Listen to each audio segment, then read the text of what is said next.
Chuck Baldwin ran in 2008 as the Constitution Party's presidential candidate. He's also a writer and radio talk show host. Chuck breaks down the left-right paradigm and how the globalists are in control of both major political parties. He talks about solutions and actions the American people can take to reverse the New World Order's criminal agenda and restore our republic. I'm Chuck Baldwin.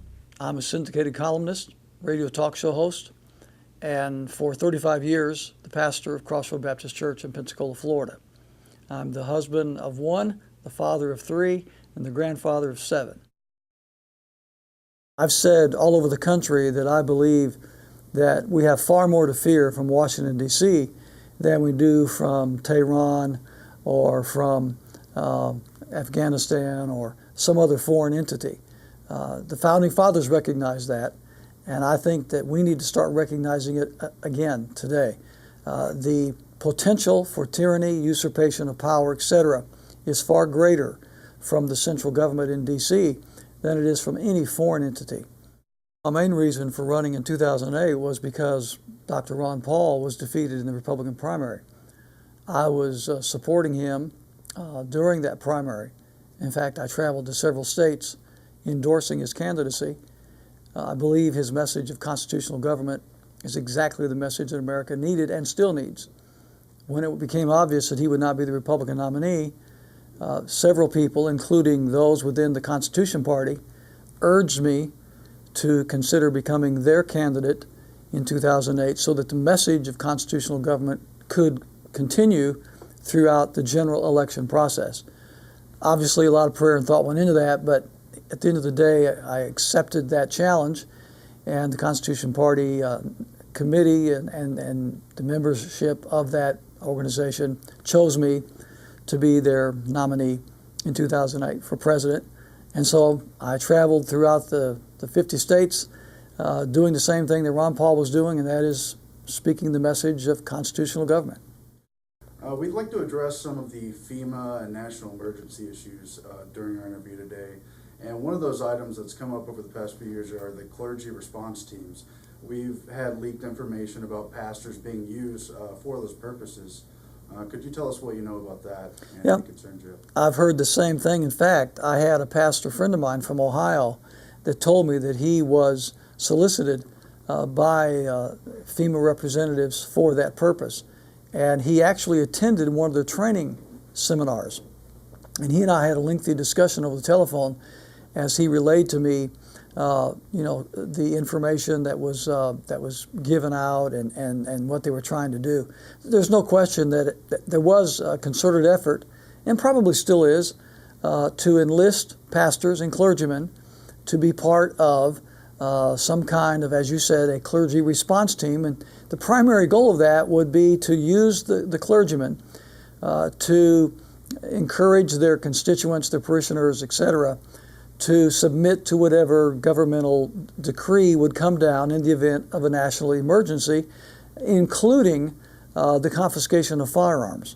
And of course, that's something that I would never do. In fact, when I found out about it, I told my church here in Pensacola that not only would I never encourage them to give up their firearms, I would instead encourage them to go buy one if they didn't have one and buy more if they already had one. So obviously, I have not received a personal invitation to one of these seminars, but I certainly have understood and believe that they do exist and are continuing. We know that since National Security Act was passed back in 1947, we've had black budgets and unaccountable CIA and other activity. And earlier this year, the Washington Post reported that in top secret USA, we now have more than 800,000 people working under national security clearance, basically totally untrackable. Could you speak to that and how we should address accountability in government? Yeah, I wrote a column on that, as a matter of fact. And I think my good friend Joel Skousen over in Utah has done some really great research into that as well. It's really unbelievable that this kind of dark operation would be taking place behind the scenes. We have many good federal agents in every level of government, in every agency, that have no idea whatsoever that these dark operations are going on behind the scenes and out of view. many times illegally, unlawfully, unconstitutionally, and almost always surreptitiously. I've talked to federal agents myself who have indicated of some of the things that they've seen and are very concerned about. There's no question that these rogue elements are in existence behind the scenes within our federal government. I think the Founding Fathers tried to avert this kind of a thing as best they could by the way they established this form of government. For example, we have 3 equal branches of government within the federal government. Each was designed to be a check and balance against the other. Obviously, for the last several decades, that check and balance has not worked. Beyond that, they incorporated into the Bill of Rights the Second Amendment, which gives the right of the people to defend themselves against tyrannical government. And the Second Amendment was never about duck hunting or target shooting. It was always about the right of the people to defend themselves against tyrannical government within their own country. But then they also, I think, very brilliantly incorporated something that's never really been tried before in the annals of human government, and that is the principle of federalism, which means you have 2 existing authorities and jurisdictions operating side by side. You have the federal central government and you have state government. Each has its own sphere of authority and jurisdiction. And because of that, we have states, especially certain states, that see what's happening many times in the usurpation of constitutional jurisdiction, and they're beginning to rise up. We've got the Montana Firearms Freedom Act and the Tennessee Firearms Freedom Act. We've got Arizona fighting the federal government over illegal immigration. There are some 20 states that are in lawsuit right now against the federal government over the Obamacare plan, et cetera, et cetera. So I really believe that the future hope for America in terms of freedom and liberty is going to be in those states that are willing to stand for their own authority and jurisdiction as prescribed by the Constitution. The Anti-Federalists obviously were not in favor of the newly proposed Constitution at all, and they felt that it was actually worse than the Articles of Confederation, which it replaced. And without the implementation of the Bill of Rights, the first 10 articles, there's no question that the Constitution would not have passed in the state legislatures, and there would not be a Constitution as we know it today. The Bill of Rights was absolutely critical, essential to the adoption of the Constitution. And the states obviously did not, at that point in time in 1787, give up their own personal sovereignty. And that's the thing that so many people have forgotten is, the states created the federal government, not the other way around. And after the federal government was created in 1787 by the enactment of the Constitution, the states still retained all of their jurisdiction and authority. And as Thomas Jefferson said in the Declaration, the states are free and independent. They were before the Constitution was ratified, and they were after the Constitution was ratified. And so I think that, once again, the state rights movement is going to be the surest way for freedom-loving citizens in 21st century America to regain the liberties that have been usurped by the federal government in Washington, D.C. People are beginning to realize that the CFR and the Bilderbergers and the Trilateral is not just a social club for people to get together once a year or however to play golf, that these people really are the movers and shakers of governments around the world. And so much of what is decided about what's going to happen internationally is determined not by the legislative or even executive bodies of government, but in these international cabals known as the CFR and all these related organizations that are really probably the ones that are most influential in determining international affairs. I think the Tea Party started out admirably. What most people don't want to admit is that the Tea Parties actually began in 2007 as a part of Congressman Ron Paul's bid for the presidency in the 2008 election. It was at that time pretty much exclusively a Ron Paul for President organization, or at least an organization affiliated with his campaign. It was grassroots then. Of course, it's still grassroots now. But I think over the years, since the election in 2008, I think the Tea Party movement, because it has shown a great deal of success and influence in the political process, I think that many within the neocon population of the Republican Party see the Tea Party as antithetical to their agenda, and therefore, rather than try and oppose it openly, as maybe the Democrats are doing, they're trying to take it over internally and refocus the energy and the philosophy of the Tea Party movement. And so I think right now, the Tea Party movement is really maybe two movements in one. It's the Ron Paul revolutionaries, the pro-Constitution. They're not enamored with either major party. They don't go in for this left-right or Republican-Democrat paradigm, as you talked about. They are independent. They believe in the Constitution, limited government, everything that I talk about. Then you've got, I think, the infiltration of the Newt Gingrich side of the aisle, men that are basically liberals in conservative clothing that are trying to hijack the party. And I think that it's yet to be seen exactly which way the Tea Party is going to go.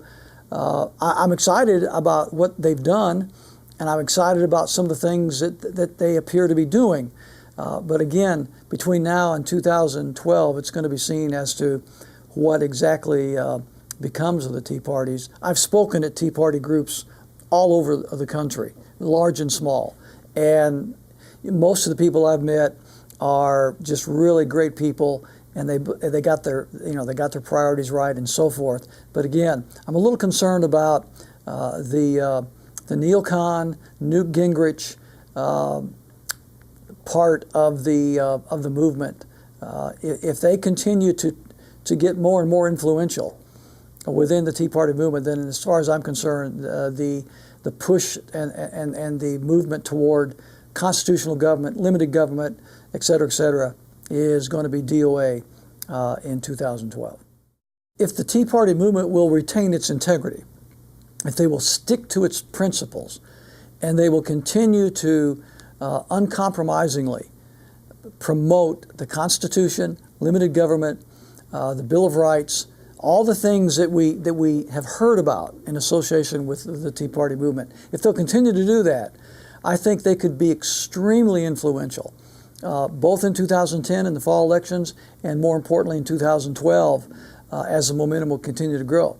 If, however, they begin to compromise their convictions, and they begin to abandon their principles, and they begin to follow the Pied Pipers of the neocon agenda like Newt Gingrich, then they will be neutered to the point that their effectiveness will be all but destroyed. And by 2012, they will be a non-issue.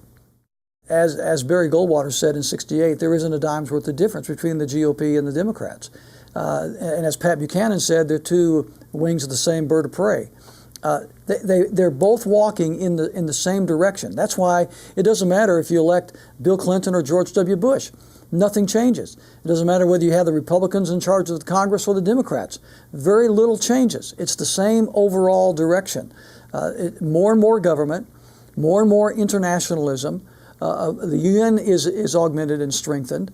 The states and individual rights continue to be trampled. We see this burgeoning police state, the Patriot Act, and all the related agencies and so forth that come as a result of that have happened under both the Republican and Democrat administrations and Congresses.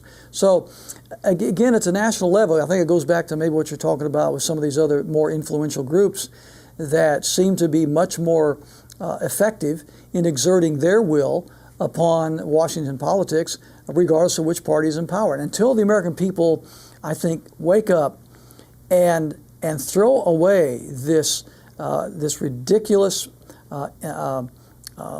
two-party partisanship and just get into the issues of right and wrong and and the Constitution and limited government and the principles upon which America was built.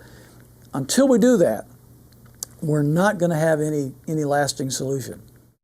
Whenever America decided that they would accept the Federal Reserve system, and whenever they decided that they would allow a private cartel of international bankers control the economic wherewithal of the United States, and through the implementation of the Federal Reserve Act and the direct income tax, and I would even add to that the way they expunged the principles of the 17th Amendment. I think all that goes together.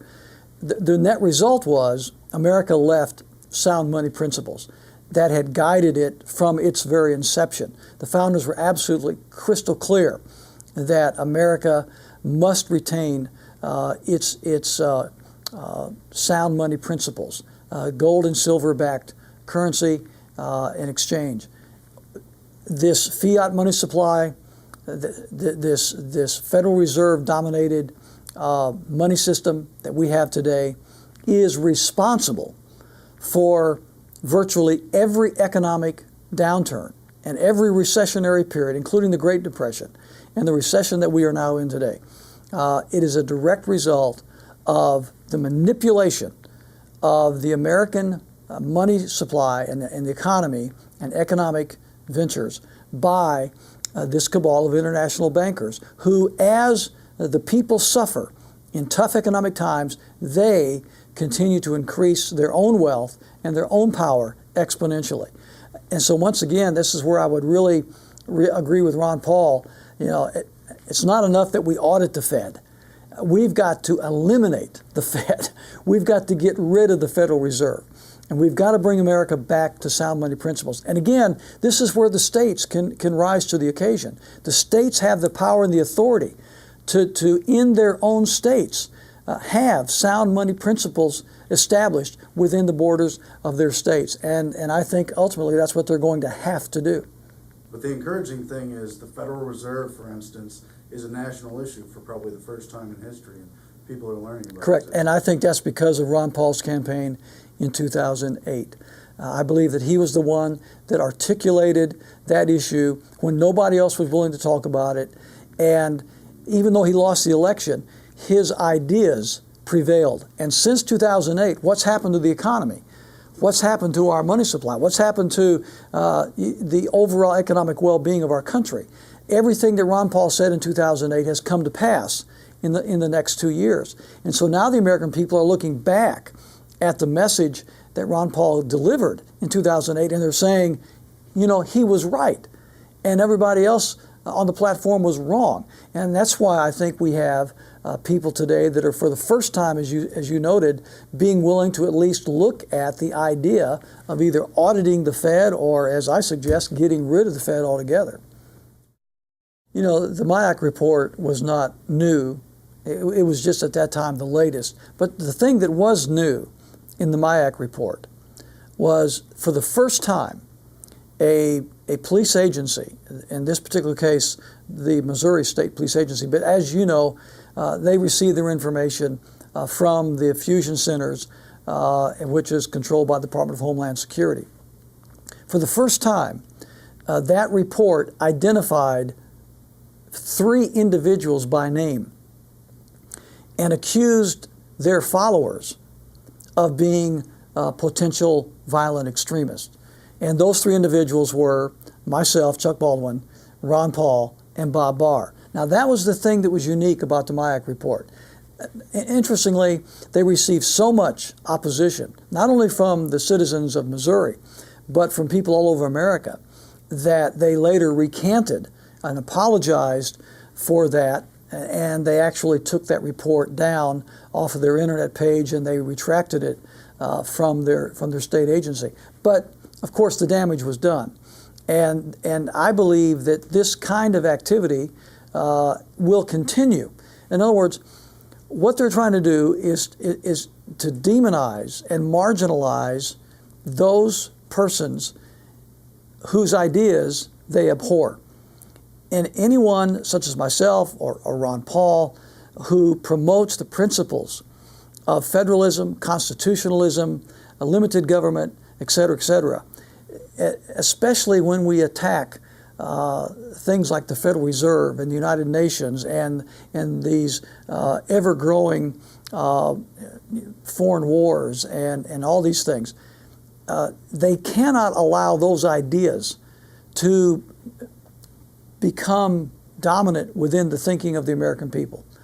So to try and thwart the message, they try to marginalize the messenger. And that's what they're doing. They're trying to make us appear to be radicals, extremists, etc., so that people, when they hear what we have to say, will dismiss the message as being radical and extremist. It is a blatant attempt by the federal government of propagandizing against those individuals who are promoting the message that they, within the federal government and other agencies, wish to be silenced. Oath Keepers is a wonderful organization. Stuart Rhodes, I know personally, and I know that he's a great man and is a real patriot. I would encourage every police officer and every military man, whether retired or active duty, to become part of the Oath Keepers. It's a great group. It's basically what they're saying is we are going to stand for the Constitution. We are not going to allow anyone within the federal government to circumvent the laws prescribed in the Constitution. Everyone who takes an oath of office, whether it is a military man or a law enforcement officer or a politician, they all swear an oath to preserve, protect, and defend the Constitution. And what Oath Keepers is saying is that we take our oath seriously, and we are going to keep our oath to the Constitution, and we're not going to allow someone else, even someone else in government, to force us to disobey our oath to the Constitution. Again, it's more of the same, trying to demonize and marginalize those individuals whose ideas the powers that be find repugnant. I would compare the war on terror to the war on drugs. They pick an adversary, an external adversary, and then they rally not only the government but the American people at large against this enemy.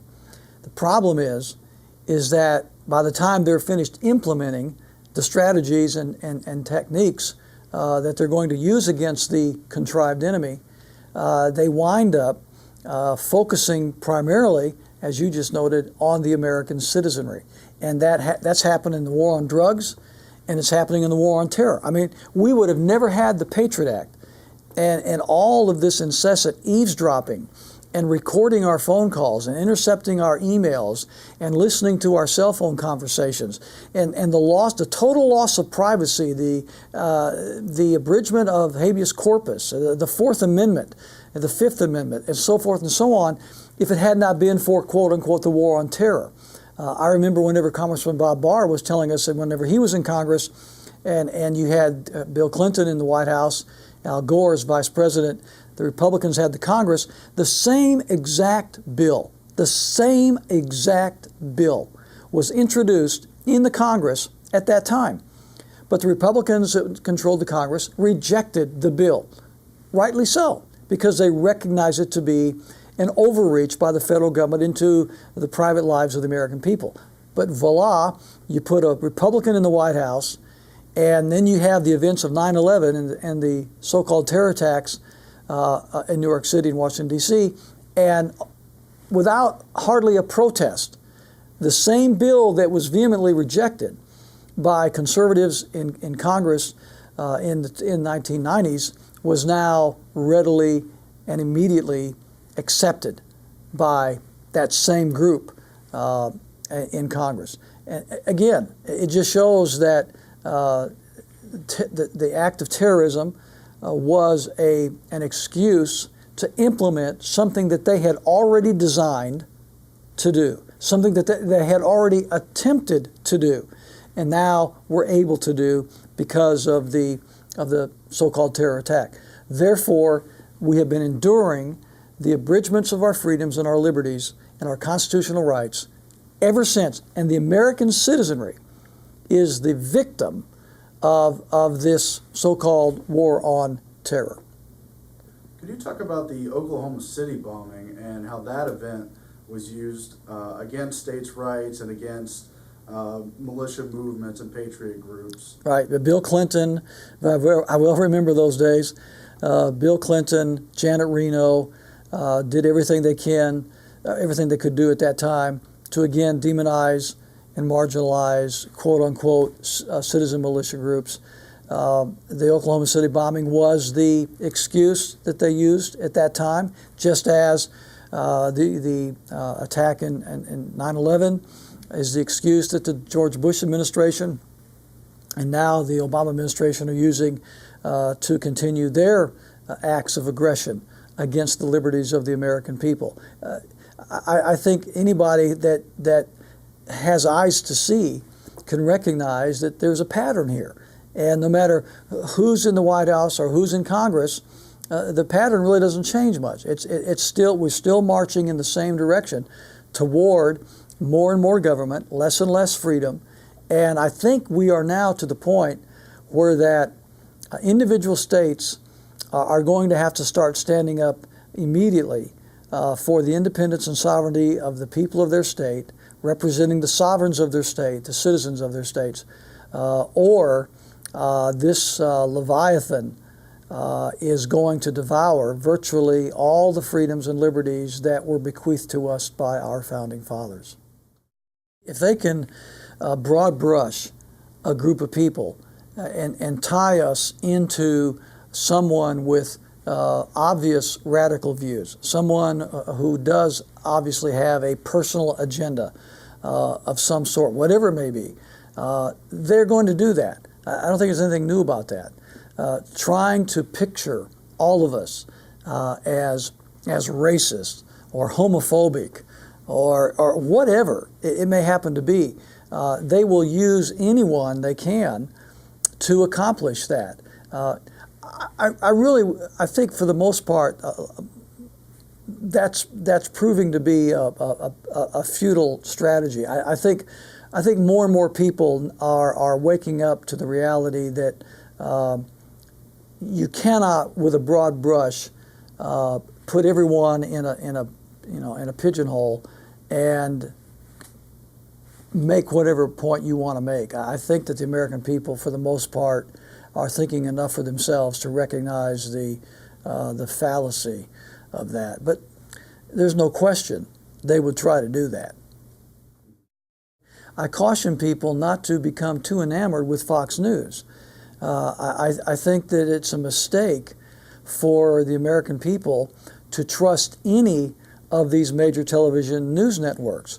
And I've said this in my columns. I said the major difference between Fox News and CNN is that CNN will defend the Democrats while attacking all things Republican, and Fox News will defend the Republicans while attacking all things Democrat. It's not really that they are marching in a different direction. It's that they just approach it from a different angle. And that's why people have got to start thinking for themselves and recognizing that the same people that are in charge of Fox News, for example, are the same people that are promoting Hillary Clinton when she ran for the Senate, financing her campaign. The same people that are whining and dining the global elite, they're whining and dining the intellectual elite and the political elite and the commercial elite from both sides of the ocean, are the same ones that are in charge of the cable network news stations, whichever one you might want to talk about. And so while it's fine to listen to people objectively, and if you hear that which is good and you agree with it, that's fine, so be it. But be careful about becoming enamored with and thinking of some of these major TV news hosts as some kind of iconic, heroic figures, Pied Pipers of freedom, etc., when the fact of the matter is sometimes they could actually be diluting the real message of freedom and confusing the real message of freedom. So I just caution the American people to be careful about the way they they're enamored with Fox News or any other major TV news network. Who was it that first said, follow the money? Whoever said it first got it exactly right, because that's what you need to always remember. When you start following the money, it doesn't matter whether it's in politics or business or the media or even in big religion.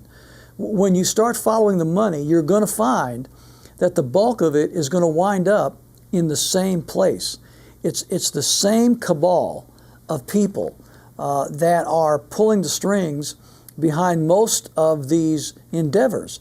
And that's why no matter whether it's a big television network, a big media outlet, or whether it's a big newspaper, or whether it's a big religion and super mega churches, or whether it's the business community or the political establishment, again, you're going to come back, if you follow the money, to the same basic group of people that are benefiting from the promotion of whatever angle that they choose to promote.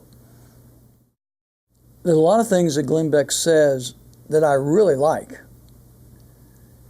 And he said things on major, if you want to call Fox a major network news, at least it's a major cable news network, that few other people were willing to say. And so for those reasons, I admire some of the things he said. But on the other hand, he will turn right around and either impugn or denigrate true champions of constitutional government, such as Ron Paul, and will also promote the candidacies of big government neocons. I think one of the biggest examples of that in relation to Fox News in general is the way they promote Newt Gingrich. Newt Gingrich is a fox, a wolf in sheep's clothing.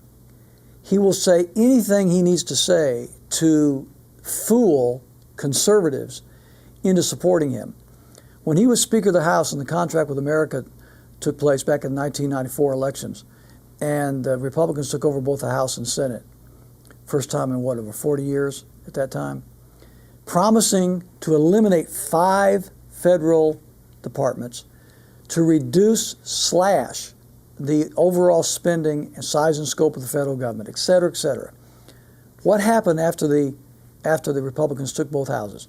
It was Newt Gingrich and Trent Lott who deliberately reneged on their promises and actually led the Republicans and tried to influence and coerce the Republicans, including the freshmen who had just been elected in '94, into doing the opposite of what they had campaigned for and promoting more taxes, bigger government. And look at what happened. By the time 1995 came and went, all of the promises of the '94 campaign were history. All of the agencies, not only the federal agencies, not only were they funded equally, they increased their funding. And the federal government in D.C. grew in size, shape, and scope under Newt Gingrich as Speaker of the House in 1995 and beyond, as it had been doing before the Contract of America was ever invented. Newt Gingrich, if he is allowed to become influential, if he, God forbid, becomes the Republican standard bearer in 2010, you can kiss any form of constitutional renewal, constitutional revival. You can kiss it goodbye. He will absolutely he'll destroy the Tea Party movement. He'll destroy the conservative movement, whatever is left in the Republican Party. And yet look at the way Fox promotes Newt Gingrich. That's just one example. I think that it's almost like they're playing both sides of the street at the same time.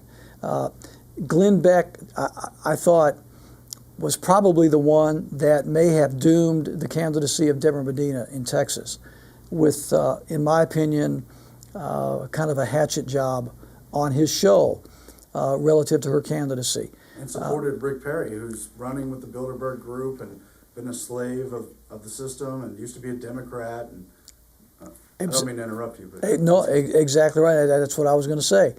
So again, on the one hand, you hear him saying some truly wonderful things. On the other hand, you see him doing some very, very harmful things.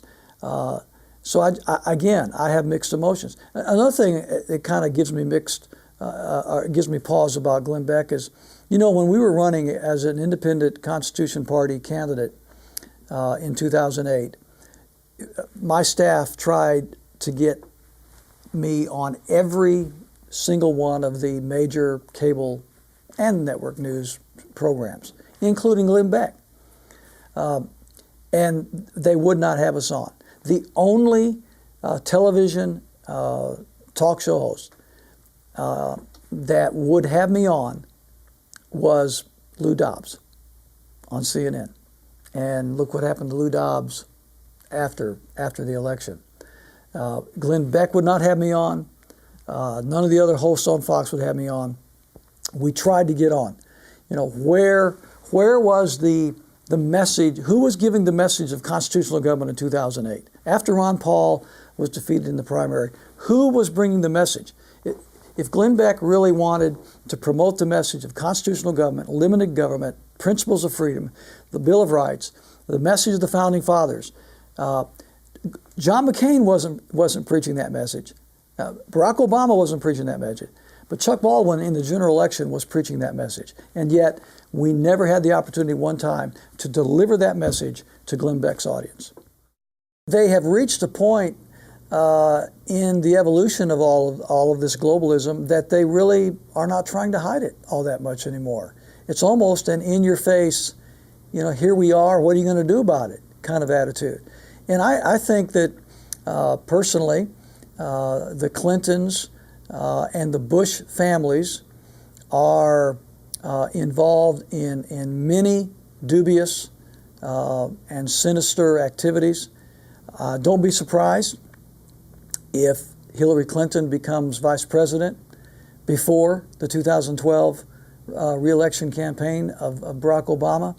I think the globalists and the syndicate of those internationalists that are working toward the unification of the economies of the world, etc.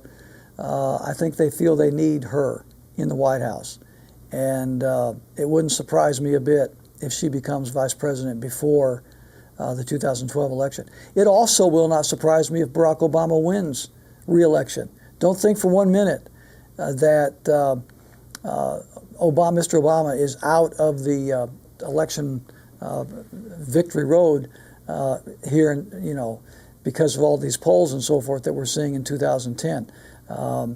You got to remember that the powers that we're talking about still control the news media for the most part, and they still have the opportunity to turn elections one way or the other.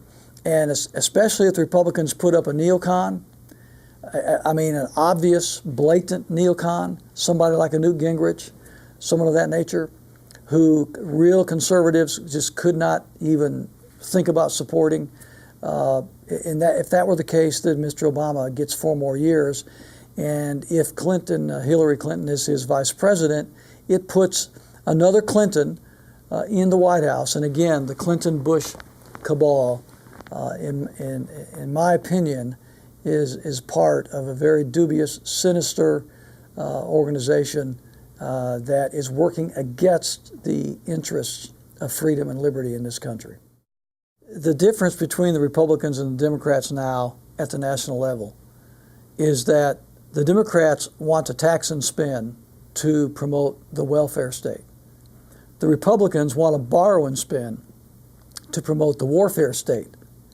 But neither party in Washington, D.C. wants to live by the Constitution, wants to put the federal government under the constraints and the chains of the Constitution. Neither party in Washington, D.C. wants to do that.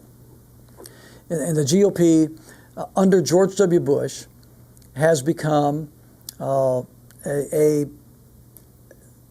empire building, nation building, warmongering party.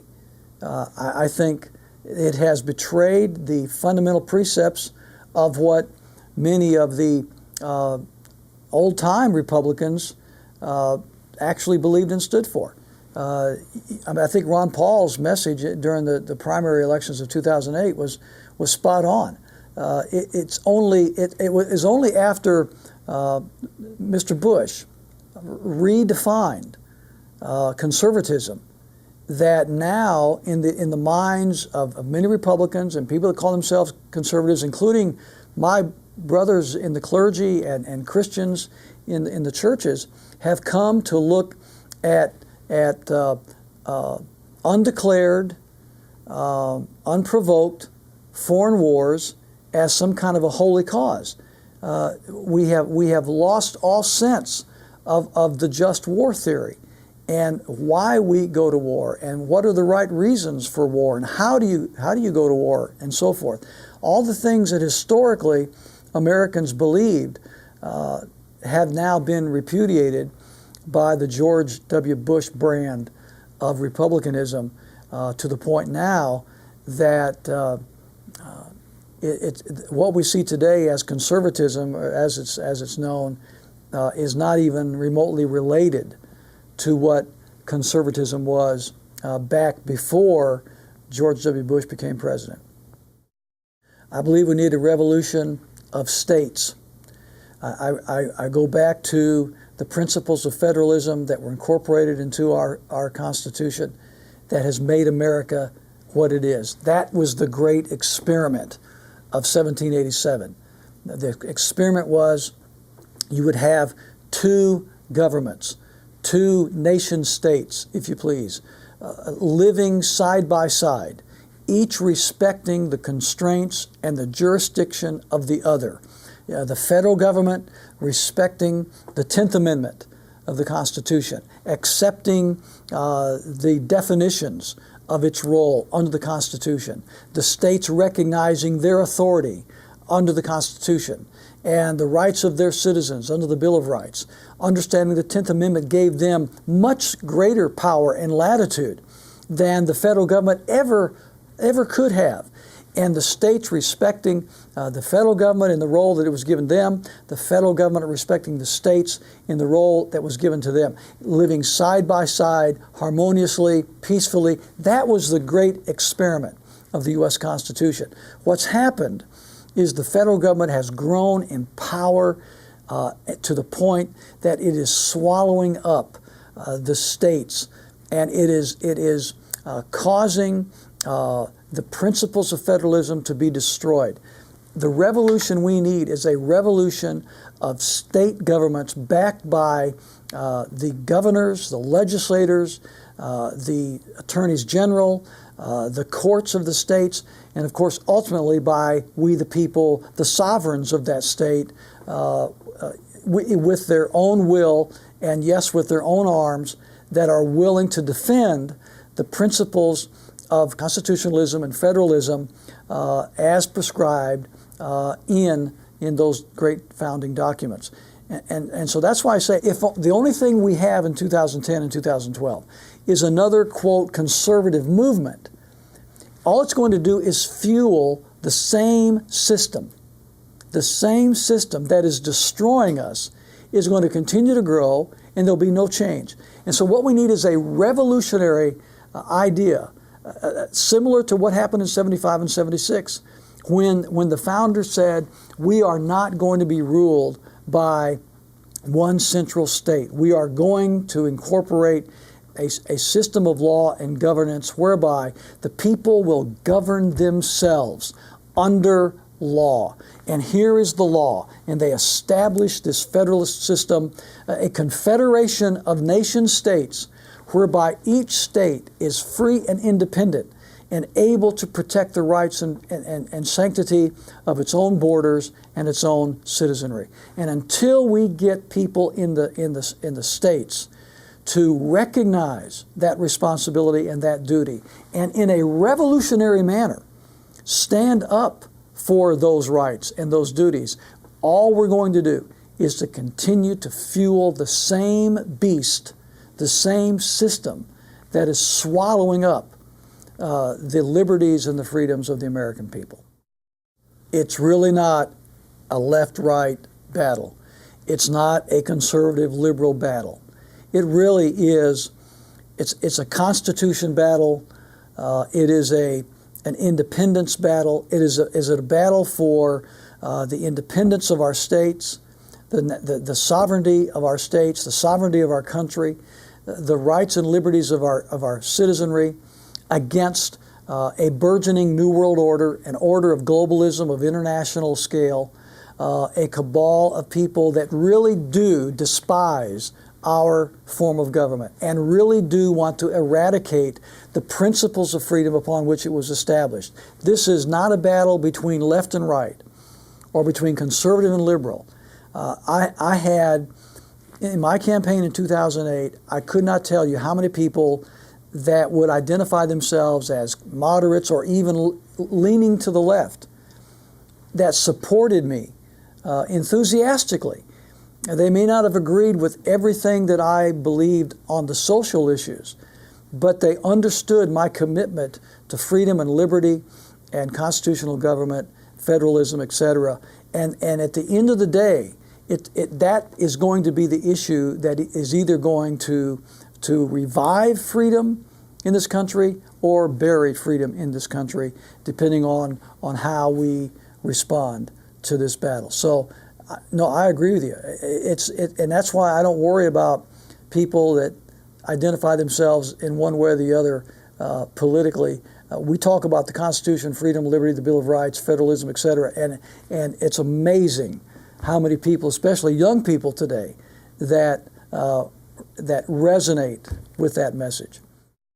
My family and I, which includes 17 people and 5 families, have decided to, after 35 years living here in Pensacola, Florida, my wife and I started this church from scratch 35 years ago. We've poured our hearts and soul into this ministry. We have friends of a lifetime here. This is an excruciating, gut-wrenching decision. But we made the decision a few weeks ago that we were going to move lock, stock, and barrel, all of us, to the northwestern part, the Flathead Valley of Montana. Why in the world would anybody leave the sunny south and the beaches of the Gulf Coast for the cold and snow of the Rocky Mountains? We really believe, as I've been talking about in this interview, the importance of states standing up for the freedoms and liberties that have been guaranteed to us in the Constitution. In my travel, over 60,000 miles in the last 2 years, from coast to coast and border to border, I've seen just about every part of this country that there is to see. And I've seen the states in which freedom is pretty much non-existent. And I've seen the states where there is a love of liberty still burning brightly in the hearts of the people. And I found that most in the mountain states. Idaho, Montana, Wyoming, the Dakotas, Utah, even across the border in Alberta and British Columbia, Alaska. I found that there was still a group of people that loved liberty, understood the principles of liberty, and were willing to fight for it. And I really believe, and my family all agree with me, that if there is any hope for a revival and a restoration of liberty in this country, it's only going to come in and through those states that are willing to stand and fight for those liberties. And quite frankly, I don't see a lot of states that are willing to do that. But I do feel that many of those mountain states, including Montana, still have it in their heart to fight for those principles. And so we're going there. We're not going there to vacation. We're not going there to bask in the sun or ski or hide or hibernate. We are going there to fight. We're going there to work. We're going there to stand shoulder to shoulder with freedom-loving people, and whatever talents and abilities and gifts and voice that we can bring to that part of the world, we just want to lend our assistance to those people and spend the rest of our lives fighting for the liberty that God has given to us. And so here in just a few weeks, we're going to be gone, and we are going to find a new home, and who knows? Who knows? In the 1880s, Montana experienced a gold rush. And I'm thinking in the 2010s, Montana might experience a freedom rush. And we want to be part of that rush.